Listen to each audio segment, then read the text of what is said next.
Hello, good evening সবাইকে। তোমরা সবাই কেমন আছো? আশা করি সবাই ভীষণ ভালো আছো। আমার আরো একটা ভিডিওতে তোমাদের অনেক অনেক স্বাগত। আগের ভিডিওতে আমি শেয়ার করেছিলাম আমি আমার বার্থডের দিন সকালে ব্রেকফাস্টে কি খেয়েছিলাম আর দুপুরবেলা লাঞ্চে কি খেয়েছিলাম। আজকে তোমাদের সাথে শেয়ার করব আমার বার্থডের দিন রাত্রেবেলা আমি কি ডিনার করেছিলাম। প্রথমেই খাবারের মধ্যে ছিল ভেজিটেবিল চপ। এই ভেজিটেবিল চপটা আমি আর আমার মা দুজনে মিলে বাড়িতে বানিয়েছিলাম। খেতে অসাধারণ লাগছিল। এই ভেজিটেবিল চপটা খেতে যেরকম সুন্দর ছিল তার সাথে ছিল এটা হেলদি, কারণ এটাকে আমরা এয়ার ফ্রাই করেছিলাম কোনো রকম কোনো তেল ছাড়া। পরে অন্য কোনো ভিডিওতে এই ভেজিটেবিলের রেসিপিটা তোমাদের সাথে অবশ্যই শেয়ার করব।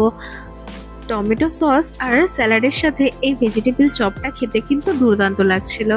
ভেজিটেবিল চপ খাওয়া শেষ করে আমরা চলে গেলাম আলুর দমের দিকে। এটা মালাই আলুর দম করেছিল মা। এটা খেতে দারুণ হয়েছিল। আর তার সাথে খাওয়ার জন্য মা করেছিল লাচ্ছা পরোটা।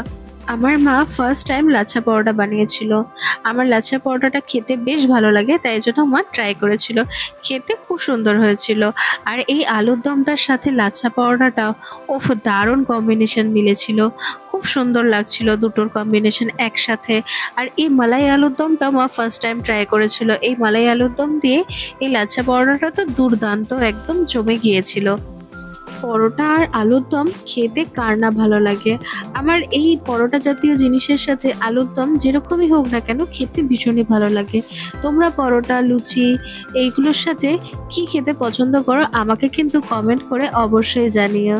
পরোটা আর আলুর দম শেষ করেই এগিয়ে চললাম চিকেন কষার দিকে।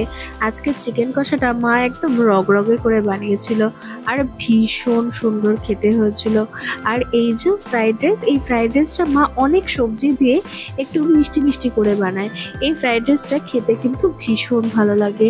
আর যেহেতু ফ্রাইড রাইসটা একটু মিষ্টি মিষ্টি হয় আর মাংসটা একটু ঝাল ঝাল, বেশ দারুণ লাগে খেতে। আমার তো এই কম্বিনেশনটা ভীষণ ভালো লাগে।